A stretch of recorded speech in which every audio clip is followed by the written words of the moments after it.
The year was 2001. The presidential hotel in Enugu sparkled with the wealth of Nigeria's new democracy. Crystal chandeliers cast dancing lights across marble floors as the city's elite gathered for the annual Independence Day charity gala. Emeka Okafor, 28 years old and hungry for success, adjusted his borrowed suit. He wasn't rich yet, just an ambitious executive with dreams bigger than his bank account. But he carried himself like he belonged. Because in Nigeria, perception was everything. "May I take your glass, sir?" a soft voice asked. Emeka turned. The young woman holding the serving tray had the most beautiful eyes he'd ever seen, intelligent, kind, and somehow sad. Her name tag read, Adaze. "You're a student?" he asked, noticing her careful English, the way she carried herself with dignity despite her uniform. "Yes, sir." "ESUT. Final year nursing." She smiled shyly. "This job helps me pay my school fees." They shouldn't have talked. She should have moved on to the next guest. But something, call it destiny or foolishness, made them linger. "Nursing?" Emeka's eyes lit up. "That's noble work. My mother was a nurse." "Was?" "She passed when I was young, but she always said nurses are angels in human form." Adaze's guard dropped. They really talked, stealing moments between her service rounds. She told him about her dreams of opening a community clinic in her village. He told her about his plans to build a business empire. They laughed at the same jokes. Finished each other's sentences. By the end of the night, Emeka had her phone number written on a cocktail napkin. "This is madness," she whispered, tucking the napkin into her pocket. "You're successful. There's nothing just about you, Adaze," he said, and meant it. What followed were 6 months of stolen moments. Secret meetings at Mr. Biggs in Ogige Market. Long walks through Ahum Waterfall. Late-night phone calls that stretched until dawn. Emeka was falling in love, real love. Not the transactional relationships his business colleagues maintained. But he kept her hidden. Didn't introduce her to his friends, his family, his business associates. When she asked why, he'd say, "Soon, when I'm more established. When I can take care of you properly." The truth? He was a coward. Afraid his ambitions would be derailed by a poor village girl. Afraid of what people would say. Then came the night that changed everything. "Emeka, I need to tell you something." Adaze's voice trembled over the phone. "I'm pregnant." Silence. Long, terrible silence. "Are you sure it's mine?" The words hung in the air like poison. Adaze's sharp intake of breath cut him deeper than any knife could. "How can you ask me that?" Her voice broke. "After everything, Emeka, you're the only one. The only man who's ever touched me." "Ada, wait, I didn't mean—" "No, you meant it. You think because I'm poor, I'm a prostitute. You think I'm trapping you with this baby." She was crying now. "I called you because I love you. Because I thought you loved me too. But you just see me as— Adaze, please let me explain." "Explain what? That you're ashamed of me? That you've been using me?" "I see the truth now, Emeka. God has opened my eyes. I'll send money. For the hospital. Keep your money." Her voice turned to ice. "My child and I don't need you. We'll survive without you. Like we survived before you came along." She hung up. Never answered his calls again. By the time Emeka went looking for her 3 weeks later, after his pride cooled and fear set in, she had vanished. Her phone was disconnected. Her friends at ESUT said she'd withdrawn from school. Gone back to her village, they thought. But they didn't know which village. Emeka told himself she was lying. Had to be lying. The baby probably wasn't even his. She was trying to trap him, just like his business mentor warned about these village girls. He threw himself into work, built his empire. Married appropriately a woman from a good family who gave him a comfortable, loveless union that ended in divorce after 5 years. No children. And for 23 years, he convinced himself he'd made the right choice.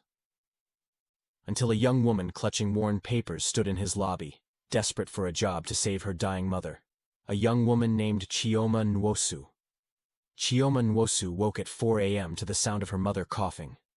Not the gentle morning cough, but the deep, rattling kind that spoke of bodies giving up. "Mom, I'm getting water," she called softly, filling a cup from their small kitchen in the one-room apartment in Abakpa. Adaeze Nwosu, 52, but looking 70, waved away the water. Save it for yourself, my child.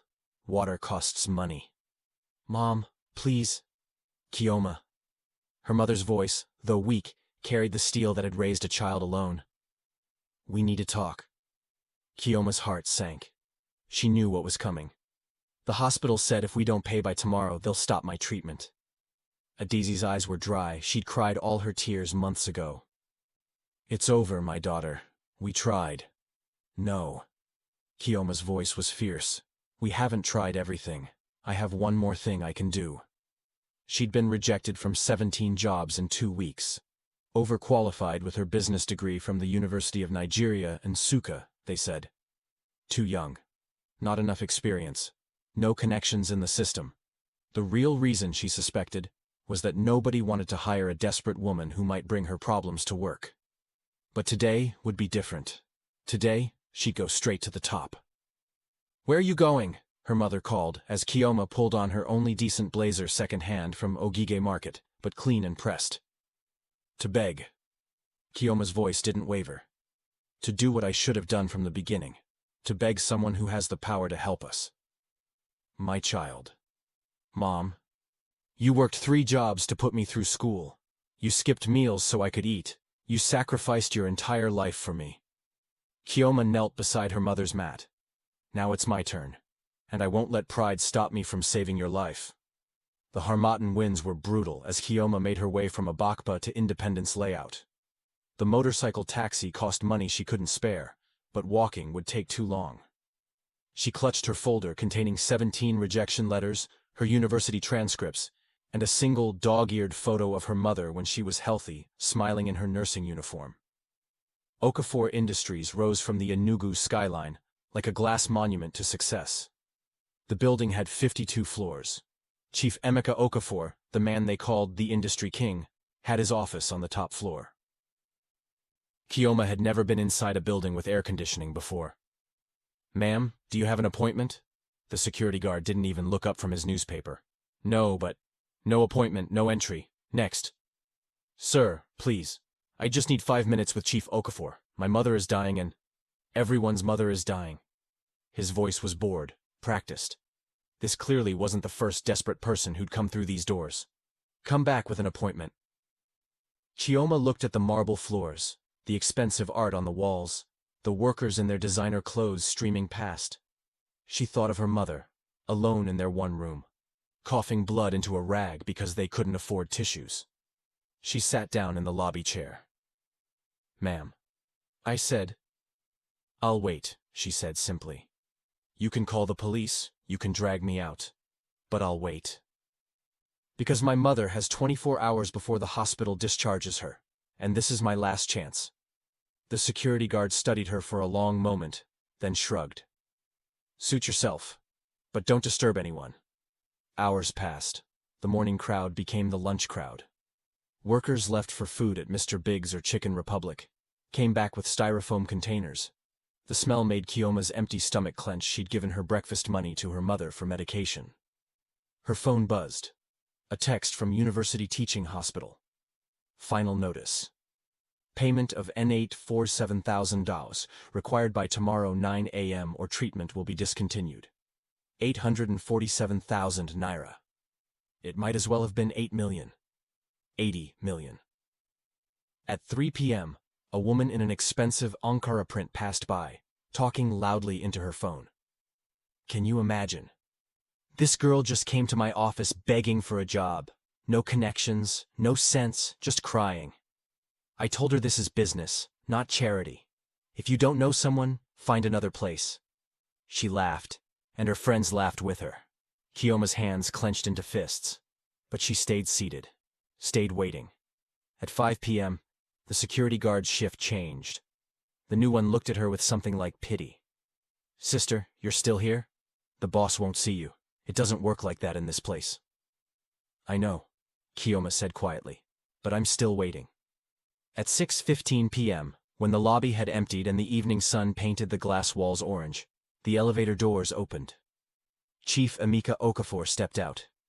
He was exactly what Kioma expected from pictures she'd seen online: tall, distinguished, salt and pepper hair, perfectly groomed, wearing traditional senator attire that probably cost more than her entire year's expenses. He moved with the unconscious confidence of someone who'd never been told no in decades. This was it. Kioma stood, her legs shaky from sitting all day. Her mouth was dry. Her heart hammered in her chest. "Chief Okafor!" Her voice came out stronger than she felt. "Sir, please, just 2 minutes." 4 security guards moved to intercept her, but Chief Okafor raised one hand. They froze. His dark eyes studied her with an intensity that made her want to look away. But she held his gaze. She had nothing left to lose. "You've been sitting here all day," he observed. "Not a question." "Yes, sir." "Why?" "Because my mother is dying, sir. Stage 4 cancer. We have 24 hours before the hospital discharges her. I've applied for 17 jobs this week. Nobody will hire me." Her voice cracked, but she pushed through. "I'm not asking for charity, sir. I want to work. I have a degree from UNN. I can do anything: clean offices, file papers, answer phones. Just give me a chance to prove myself. Give me a chance to save my mother." Something flickered across Chief Okafor's face. Pain? Recognition? It was gone too fast to identify. "What's your name?" "Kioma. Kioma Nwosu." The world stopped. Chief Emeka Okafor, the man who'd negotiated billion-naira contracts without flinching, who'd faced down politicians and competitors without showing fear, gripped the edge of the reception desk like a drowning man clutching driftwood. "Nwosu," he repeated hoarsely. "Your mother, what's her full name?" "Adaize Nwosu." "Sir, I don't understand why." The folder in his hand dropped to the floor. Papers scattered across expensive marble. "Which hospital?" "University Teaching Hospital." "Sir, what's happening?" Chief Okafor looked at Kioma, really looked at her, and saw it all. His mother's nose, his father's stubborn chin, but Adaize's eyes, Adaize's compassionate heart, Adaize's fierce determination. 23 years of lies crumbled. "Follow me," he said, his voice barely controlled. "Now." Chief Okafor's office was a testament to success: floor-to-ceiling windows overlooking Enugu from Independence Layout to Milliken Hill. Awards lined one wall. Photos with governors, senators, even the president. This was the office of a man who'd conquered the world, but right now, that man couldn't stop his hands from shaking.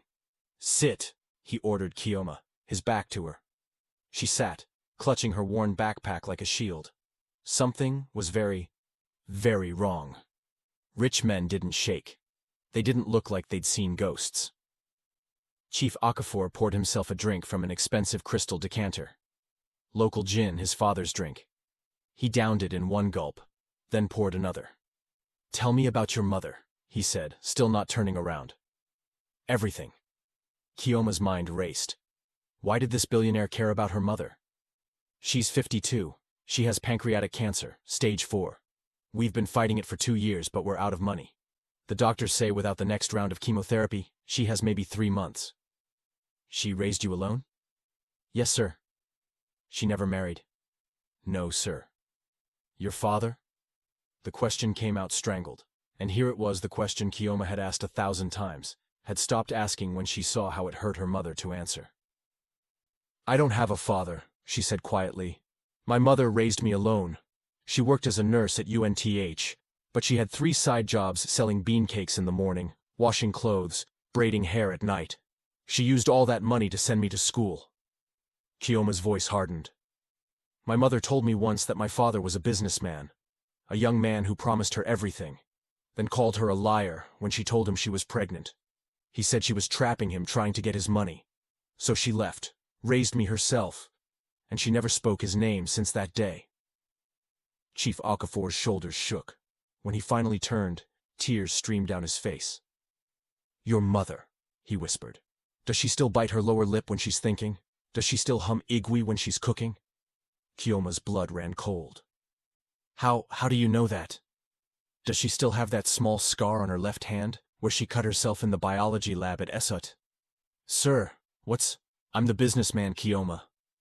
Chief Okafor collapsed into his chair, suddenly looking decades older. I'm the young man who promised her everything. I'm the coward who called her a liar.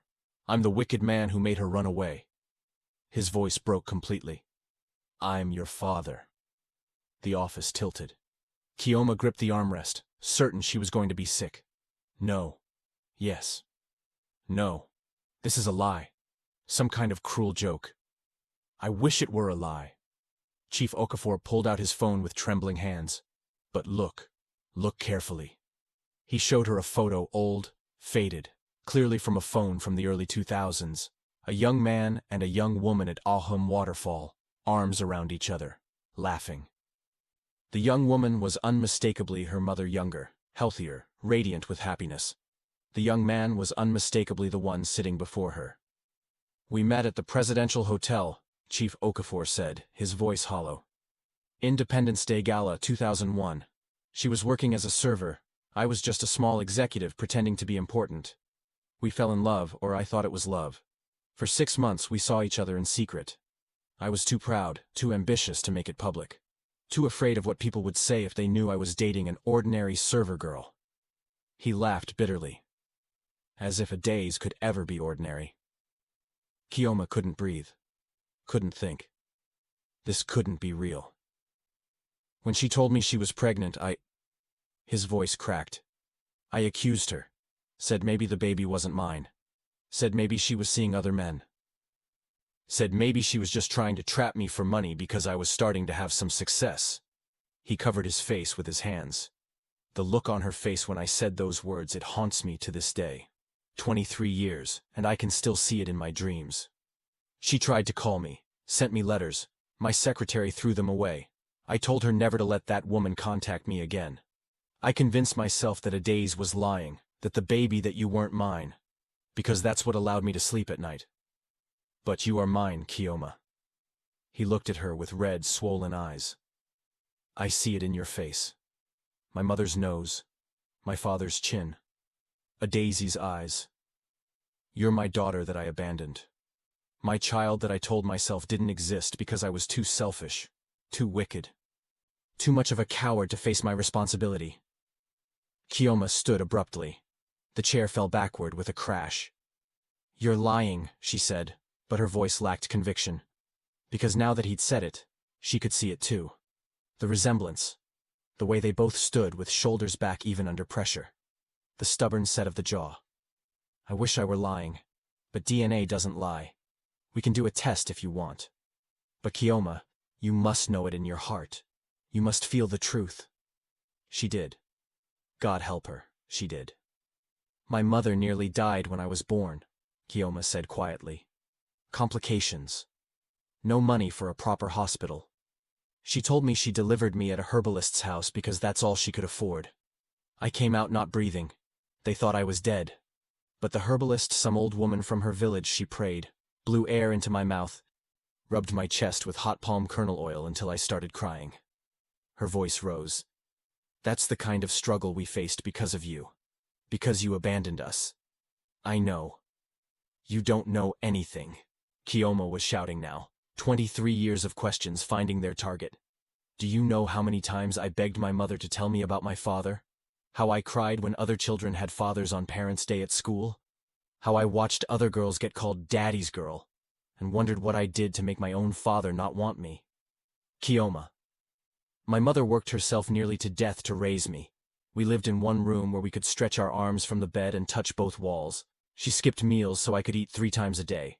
She wore the same 2 wrappers for 10 years so she could buy me school uniforms. She cried at night when she thought I was sleeping. Cried because she couldn't give me a better life. Tears poured down Keoma's face. And you? You lived here, in a 52-story building, wearing clothes that cost more than our yearly rent, drinking expensive liquor, traveling overseas, while we struggled for daily food. Chief Okafor didn't defend himself, didn't make excuses, just sat there taking the verbal lashing he deserved. You're right, he said finally. Everything you said is correct. I'm a wicked man, a selfish man, a coward. I can't defend myself. I can't make excuses. I wronged your mother. I wronged you. And I'll carry that guilt until I die. Good, Kioma spat. Carry it, because that guilt is the only thing you ever gave us. But let me give you something else now. Chief Okafor stood, his voice gaining strength. Let me give your mother the treatment she needs, the best doctors, the best hospital, experimental treatments from abroad, anything that can save her life. We don't need your guilt money. This isn't guilt money. His voice thundered through the office. This is a father trying to save his daughter's mother. This is a man trying to do the one thing he has the power to do after 23 years of cowardice. This is, his voice broke, this is my last chance to do something right. Kioma stood there, torn between rage and desperate hope. Her mother was dying. Pride wouldn't save her. Anger wouldn't cure her cancer. Why? She asked. Why now? Why didn't you come find us before? Because I'm a coward, Chief Okafor said simply. Because I convinced myself I'd done the right thing. Because by the time I realized my mistake, I didn't know where you were.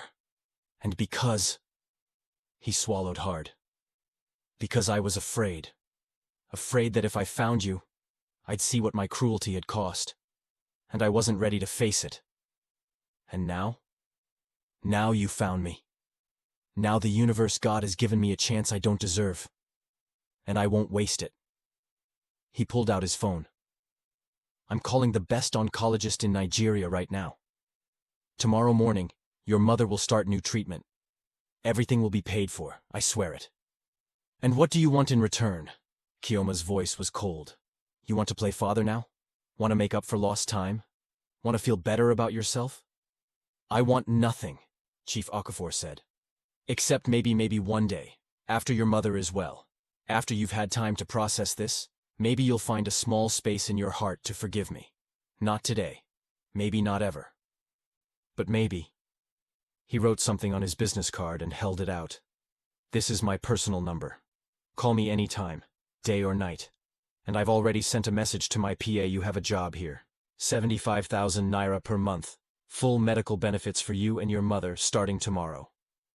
Kioma took the card with numb fingers. I need to see my mother. I'll drive you. No. The word came out harsh. I'll see her myself first. You want to see her, you'll wait. Because after 23 years, you can wait a little longer. Chief Okafor nodded, accepting the sentence. Tell her I'm sorry. That I was wrong. And that I never stopped thinking about her, even when I was lying to myself that I'd forgotten. Kioma turned toward the door, then paused. You know the worst part? My mother never spoke badly about you. Never. She told me my father was a good man who made a mistake. That maybe one day I'd understand. She defended you, even after everything. She left Chief Okafor alone in his expensive office, surrounded by the monuments to his success, crying like he hadn't cried since he was a child. The evening air was cool as Kioma rode the motorcycle taxi back to Abakpa. Her mind was blank, overloaded, short-circuited by too much information. She'd left that morning a fatherless child. She was returning with a father she wished didn't exist. The one-room apartment felt smaller than ever. Her mother sat up when she entered, hope and fear warring on her gaunt face. Nwam, my child? What happened? Chioma sat on the edge of the mat they shared. For a long moment, she couldn't speak. Then, I met my father today. The color drained from Adaisy's already pale face. Her hand flew to her mouth. What did you say? Chief Emeka Okafor, Okafor Industries. That's where I went. That's whose office I sat in all day. Kioma's voice was eerily calm. And when I told him my name was Kioma Nwosu, when I said my mother was Adaisy Nwosu, She laughed, a broken sound. He almost collapsed. Kioma, listen. He told me everything, Mom. About the presidential hotel. About the 6 months you dated in secret. About how he accused you when you told him about me. Tears finally came. About how you tried to contact him and he threw your letters away. Adaisy was crying now, silent tears streaming down her face. I was going to tell you. I always meant to tell you. When? When I was 30? 40? After you died and it was too late? I didn't know where he was. Adaisy's voice rose, then broke into coughing. Kioma immediately grabbed water, held it to her mother's lips. When the coughing subsided, Adaisy continued weakly. After I left Enugu, I never came back. I didn't know he stayed here. Didn't know he became this. He wants to pay for your treatment. The best doctors. Experimental therapies. Everything. Adaze shook her head. No, I don't want his money. We'll manage. Mom, we won't manage. Kioma was shouting now. You have 3 months. 3 months if we do nothing. Do you understand? You're dying, and I'm losing you, and I don't care about pride or history or whatever happened 23 years ago. I care about you being alive. Mother and daughter stared at each other, both crying. He wants to see you, Kioma said finally. He's probably on his way here now, knowing him. He has your old photo. From Ahum Waterfall. He keeps it on his phone. Adiz closed her eyes. I deleted all mine. Burned the physical ones. I thought it would hurt less. Did it? No. A soft knock came at the door. Kioma and Adaizi looked at each other. They both knew who it was. I'm not ready, Adaiz whispered. Neither is he, Kioma replied. But ready or not, it's time. She opened the door. Chief Emeka Okafor stood in the narrow corridor of the Face Me I Face You compound, looking absurdly out of place in his expensive traditional attire. Curious neighbors peeked from doorways. Children stopped playing to stare at the rich man. But Emeka saw none of them. His eyes were fixed on the doorway, on the thin figure visible beyond Kioma. Ada? His voice broke on the name. Adaiz appeared in the doorway, leaning on the frame for support. 23 years fell away. They were young again, meeting for the first time, before everything went wrong. Emeka, she whispered. He took a step forward, then stopped. May I come in? Adiz nodded, unable to speak. The room was tiny, barely big enough for the mat they slept on, a small kerosene stove, and a plastic basin. Chief Okafor, who owned a mansion in GRA, found himself in a space smaller than his walk-in closet. This is where you've been living? He asked hoarsely. For 10 years now, Adiz said with quiet dignity.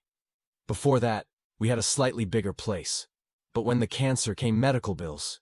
She didn't need to finish. Amika's face crumpled. Ada, I'm so sorry. I'm so sorry. Sorry doesn't change anything. I know, but I mean it anyway. I was wrong, about everything. I was cruel and cowardly, and I've regretted it every single day for 23 years. Then why didn't you come find me? Adaizi's voice was soft, but her eyes were hard. You're a powerful man, Emeka. You could have found me if you wanted to. I convinced myself you were lying. That the baby wasn't mine. That you were trying to trap me. He was crying freely now. I built my whole life on that lie. And by the time I realized the truth, I was too ashamed to face what I'd done. So you left us to suffer. Yes. No excuses. No justifications. Just truth. Adiz studied him for a long moment. She's your daughter, you know. Anyone with eyes can see it. She has your mother's nose, your father's stubborn chin, and your eyes. Your compassionate heart. Don't. Adaizi's voice sharpened. Don't pretend you know her. You don't. You weren't there when she took her first steps, when she spoke her first words, when she cried because other children had fathers and she didn't, when she worked 2 jobs while studying so we could afford rent and medicine. You don't know her at all. You're right, but I want to. I want to know my daughter. I want to. He swallowed hard. I want to take care of her, of you, of both of you. Please, Ada. Let me do this one thing right. I'm dying, Emeka. Adiz said it flatly, without emotion. The cancer is everywhere. Even with treatment, my chances are... Then we'll fight anyway, Emeka interrupted. We'll get the best doctors, try experimental treatments, go overseas if necessary. We'll fight until there's nothing left to fight with. Why? Out of guilt? Yes, he nearly shouted it. Yes, out of guilt, out of shame, out of regret. But also, his voice dropped to a whisper. Because I never stopped loving you, Adiz. Not in 23 years. Not through a loveless marriage. Not through all my success. You've been there. In the back of my mind. In my dreams. in every quiet moment. And now that I've found you again, I won't lose you without a fight. The room was silent, except for the sounds of the compound children playing, neighbors talking, someone cooking pepper soup. Adaise looked at Kioma, who'd been standing silently against the wall. What do you think, Nduwame? Kioma took a deep breath. I think I want you to live, Mom. Whatever it takes, whoever pays for it. I want you to have a chance. Adaise nodded slowly. Then to Emeka. Okay. I'll accept your help. For Kioma's sake, not yours. But I want one thing clear. This doesn't mean I forgive you. This doesn't mean we're suddenly a family. You help me get well, and then we see. That's all I ask, Emeka said. Just a chance. He pulled out his phone. I'm calling Dr. Okonkwo now, best oncologist in Nigeria. He'll come to the hospital tonight, review your case, and we'll start treatment tomorrow morning. Tonight? Adaise looked confused. But it's almost 8 p.m. Doctors don't. They do when I call them, Emeka said simply. And there was no arrogance in it, just fact. He made the call, speaking rapidly, promising fees that made Kioma's head spin. When he hung up, he looked at both women. Pack some things. I'm taking you both to a private hospital tonight. UNTH is good, but you'll get better care at St. Gabriel's. Private room, round-the-clock nursing staff, proper food. I can't, Adaise started. Mom, Kioma interrupted gently. Let him do this.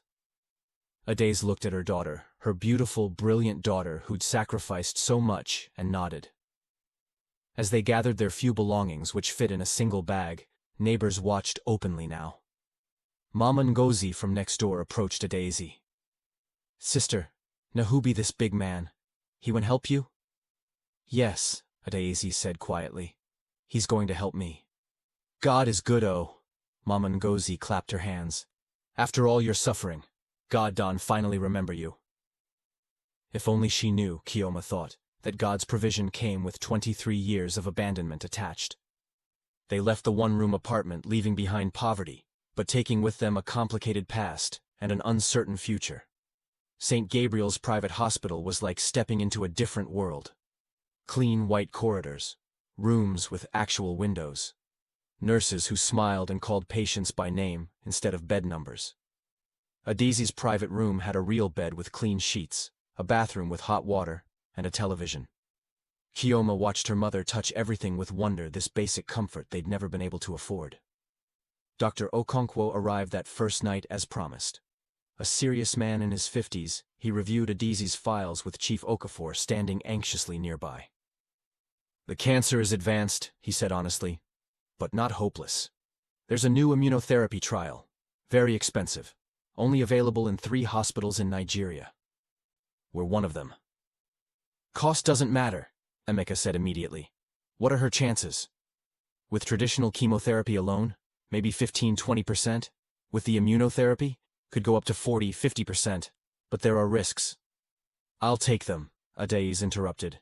Whatever gives me a chance to see my daughter graduate, to walk her down the aisle one day, to meet grandchildren. I'll take any risk. Dr. Okonkwo nodded. Then we start tomorrow morning. That first night, Kioma slept in a chair beside her mother's hospital bed, while Chief Okafor sat in the waiting room. He'd offered to get Kioma a hotel room, but she refused to leave her mother's side. Around midnight, Adaise woke to find Kioma watching her. You should sleep, Nbuam. I'm afraid if I sleep I'll wake up and this will all be a dream. We'll be back in Abakpa. And tomorrow the hospital will discharge you, and... Her voice broke. Adaise took her daughter's hand. It's real. We're really here. Are you okay with this? With him paying for everything? Adaise was quiet for a long moment. I'm not okay with anything about Emeka Okafor. But I'm dying, Kioma. And pride is a luxury I can no longer afford. Do you still love him? The question hung in the air. I don't know, Adaise said finally. I loved who he was 23 years ago, or who I thought he was. This man, this Chief Okafor, I don't know him at all. The immunotherapy hit Adaise hard. Fever, nausea, exhaustion. But Dr. Okonkwo assured them this was normal. Her immune system was waking up, learning to fight. Chief Okafor visited every day, always bringing something: fresh fruit, magazines, flowers. Adazi accepted them with polite distance. She called him Chief Okafor, never Emeka. The formality was a wall she refused to let down. Kioma started her job at Okafor Industries. Her official title was executive assistant, but really, she was learning the business from the ground up. Chief Okafor's actual assistant, Mrs. Ifeoma, a kind woman in her 60s, took Kioma under her wing. "Your father is a good man," Mrs. Ifeoma told her one day. "Tough in business but fair. He built this company from nothing." "He's not my father," Kioma said automatically. "He's just the man paying my mother's medical bills." Mrs. Ifeoma gave her a knowing look. "Child, running from the truth doesn't make it less true." At the office, people whispered. Everyone knew the story. Now Chief Okafor had acknowledged an illegitimate daughter. Some looked at Kioma with pity, others with judgment, a few with admiration for her mother's strength. Kioma learned to ignore them all. One evening, as she was preparing to leave for the hospital, Chief Okafor stopped her. "How is she?" he asked. He always asked, every single day. "The treatment is hard on her, but she's fighting." She was always a fighter. His voice was soft with memory. "You don't get to reminisce about her," Kioma said sharply. "You don't get to claim her strength as something you know about. You weren't there." "You're right. I'm sorry." He apologized often, for everything. And somehow that made it worse. Adazi's tumor markers were dropping. Not dramatically, but enough to give hope. Dr. Okonkwo was cautiously optimistic. "Whatever we're doing is working," he told them. "Keep fighting." Adazi started physical therapy, regaining strength she'd lost during months of illness. Kioma watched her mother walk the hospital corridor unassisted for the first time in 8 months and cried. Chief Okafor was there too, standing at a distance, his own eyes wet. That evening, Adazi spoke to him directly for the first time in weeks. "Thank you," she said quietly. "For this. For giving me a chance to fight." "You don't need to thank me." "Yes, I do. Because despite everything, you're saving my life. That deserves acknowledgement." It wasn't forgiveness, but it was something. Chief Okafor's mother, Kioma's grandmother, came to visit. Mama Beatrice was 78, elegant in her traditional wrapper and blouse, her gray hair wrapped in an elaborate head tie. She walked into the hospital room with the bearing of the retired headmistress she was. She looked at Adazi for a long moment, then at Kioma. Then she began to cry. "My granddaughter," she whispered. "All these years, I have a granddaughter." Kioma stood frozen as this stranger approached her, as aged hands cupped her face. "You look like him. Like my Emeka when he was young. But you have something he never had, your mother's gentle spirit." She turned to Adazi. "My son wronged you terribly. As his mother, I apologize for raising a man who could be so cruel." "Ma, you don't need to," Adazi started. "Yes, I do. And I thank you for raising this beautiful child alone. You did what my son should have helped you do. You are a better parent than he deserved to have as a partner." Mama Beatrice stayed all afternoon, asking Kioma about her life, her education, her dreams. She listened to 23 years of stories, tears streaming down her face. "I prayed for grandchildren," she told Emeka later, her voice hard. "And God gave me one 23 years ago. But I didn't know because my son is a fool." It was the first time anyone in the family had called him what he was to his face. At work, Kioma impressed everyone. She was smart, hardworking, and brought fresh perspectives to old problems. In a strategy meeting, she proposed a community outreach program that would both help Okafor Industries' image and genuinely assist struggling families. "We could offer scholarships for single mothers trying to finish their education," she explained. "Partner with universities, cover tuition, and childcare costs. Yes, it's charitable. But it's also good business. We'd be developing loyalty and goodwill in communities across Enugu State." The board members exchanged glances. "How much would this cost?" one asked. Kioma had done her homework. She presented detailed budgets, projections, potential partnerships. By the end of the presentation, she had the room's attention. Chief Okafor said nothing during the meeting, but afterward, He stopped her in the hallway. That was brilliant. Thank you. Your mother must be very proud of you. Kiyoma paused, softening slightly. She is. She always has been. For what it's worth, he said carefully. I'm proud of you too. It's not worth much, Kiyoma said honestly. But maybe someday it will be. It was the first time she'd acknowledged any possibility of a relationship between them. Daisy's temperature spiked to 104 degrees. She was rushed to ICU with sepsis, a common but dangerous complication. For 3 days, she drifted in and out of consciousness while antibiotics fought the infection. Kiyoma didn't leave her side, didn't eat, barely slept. Chief Okafor brought food which she didn't touch, brought blankets, which she ignored.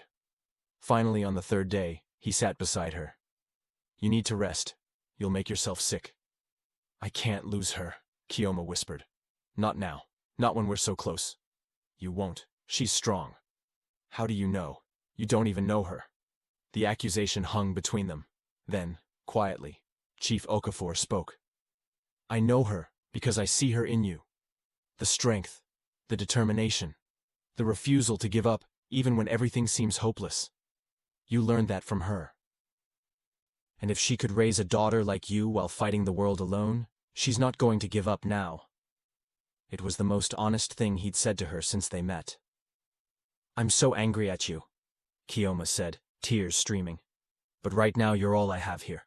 And I don't know how to feel about that. You don't have to feel anything. I'm just here. That's all. He stayed.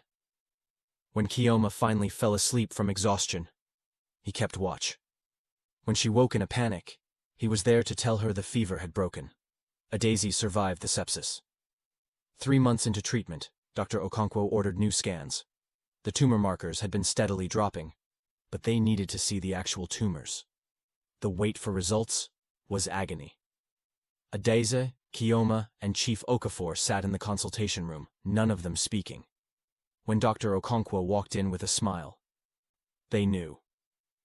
The tumors have shrunk by 60%, he announced. The immunotherapy is working better than I dared hope. You're not in remission yet, but you're responding beautifully to treatment. Daisy covered her face and sobbed. Kiyoma held her, both of them shaking with relief. Chief Okafor stood apart, his own tears silent.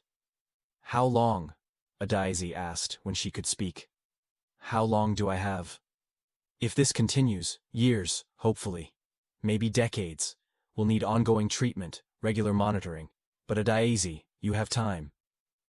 Time. That precious commodity they'd thought was gone. That evening, Daisy asked to speak to Chief Okafor alone. Kiyoma left them in the hospital room, her heart pounding with uncertainty. Emeka, Daisy said. It was the first time she'd used his first name since he'd reappeared in her life.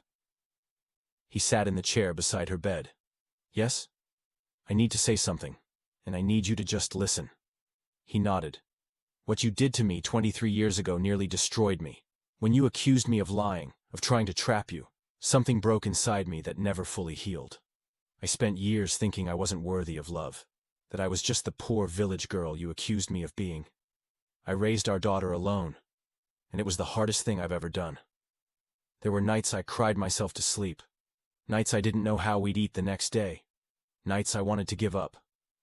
But I didn't, because she deserved better. She deserved everything.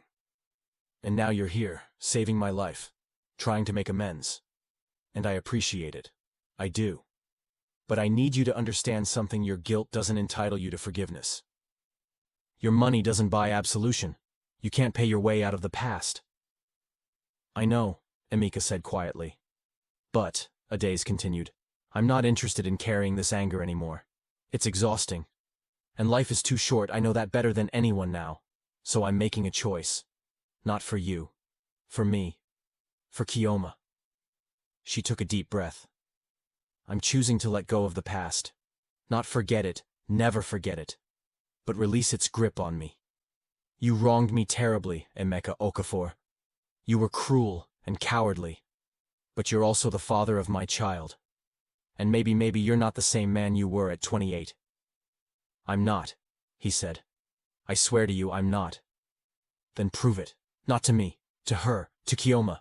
Be the father she deserved all along. That's how you make amends. Adais was discharged from the hospital. Strong enough to move into the house, Chief Okafor had prepared a modest 3-bedroom home in a quiet neighborhood. Not his mansion in GRA, but comfortable. A real home for Adais and Kioma. I can't accept this, Adais protested when she saw it. It's not a gift, Emeka said. It's rent-free, but it's not yours. Think of it as compensation for 23 years of child support I never paid, plus interest. Kioma walked through the house in a daze. She had her own bedroom, her own bed, a closet with space for clothes. They'd gone from a one-room apartment to this. It didn't feel real.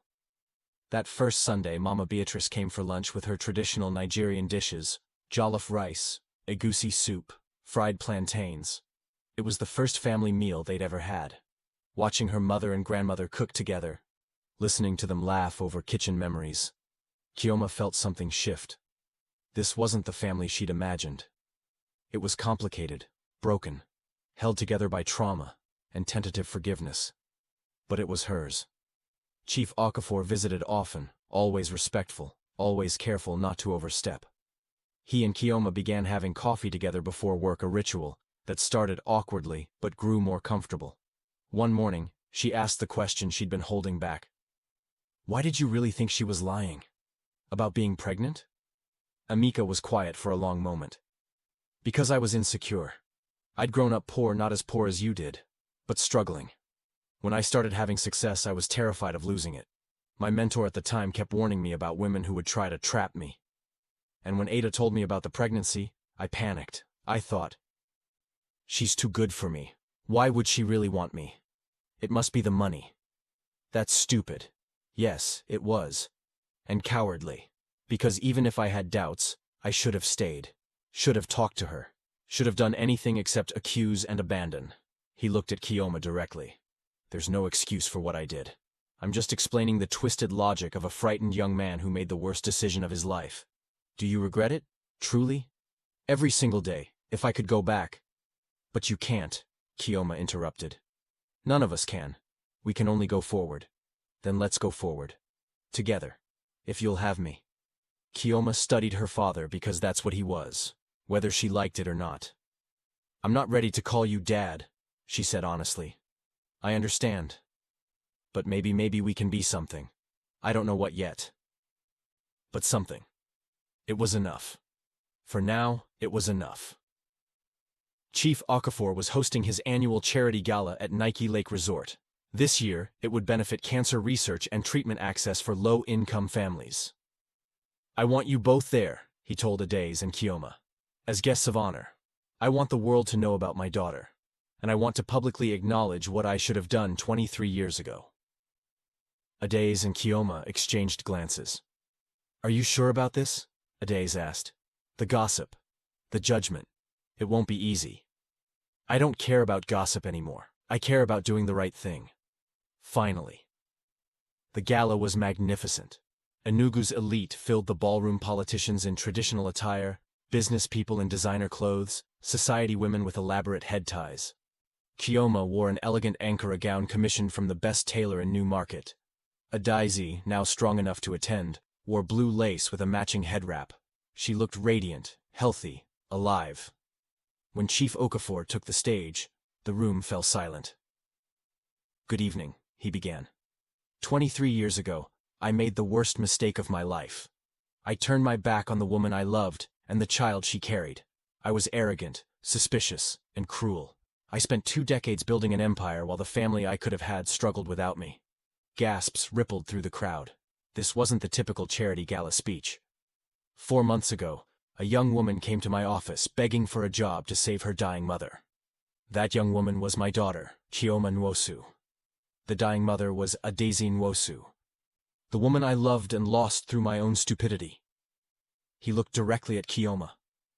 Tonight, I stand before you not as Chief Okafor, not as a business mogul, but as a father asking for a second chance and a man seeking redemption. I can never give you back the birthdays I missed, the school plays, the graduations, the moments that mattered. But I can promise you this: from this day forward, I will be the father you deserved all along. if you'll let me." The room was utterly silent. Hundreds of eyes turned to Kioma. She stood slowly, her heart pounding. Walking to the stage felt like moving through water, every step weighted with meaning. When she reached her father, she saw the tears he couldn't hide. "You hurt us," she said quietly, speaking into the microphone so everyone could hear. "You abandoned my mother when she needed you most. You let me grow up without a father." Emeka nodded, accepting the condemnation. "But you also saved my mother's life," Kioma continued, her voice growing stronger.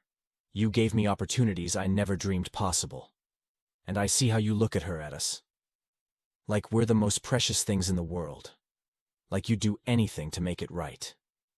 She took a deep breath. "I can't forget the past. But maybe we can build a future." Kioma stepped forward and hugged him, awkwardly at first, then tighter. The room erupted.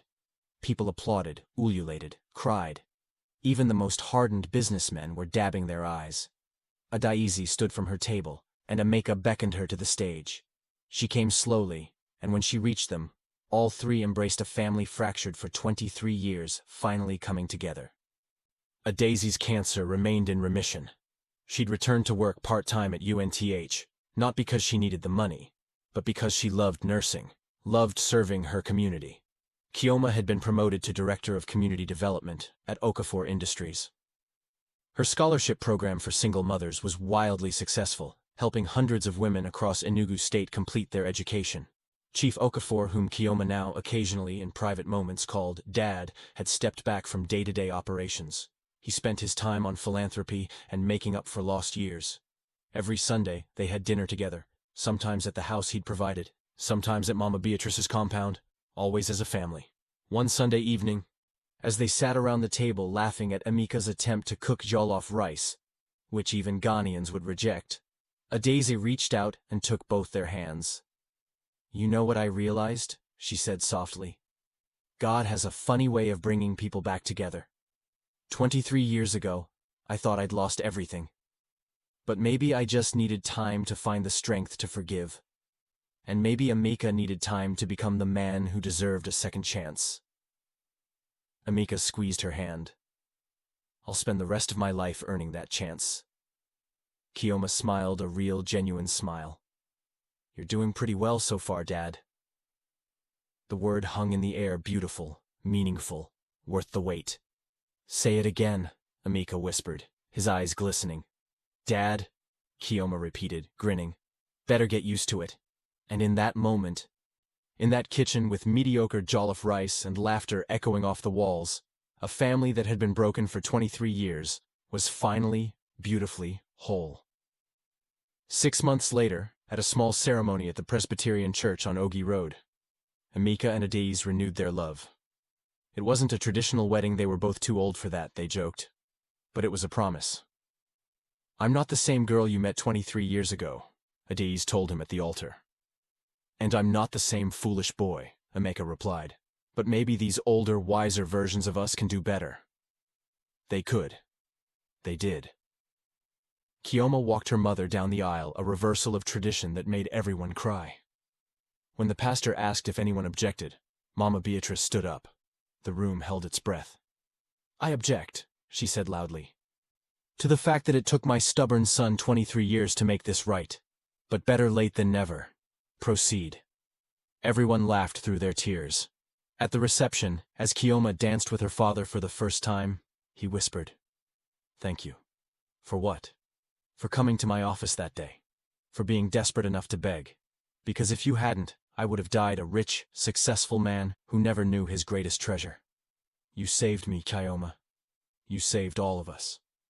"We saved each other," she corrected. "That's what families do."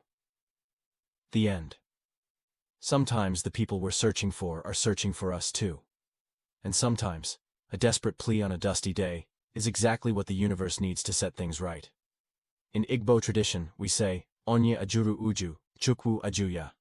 The person you reject, God will ask about them. 23 years later, God asked, and finally, there was an answer.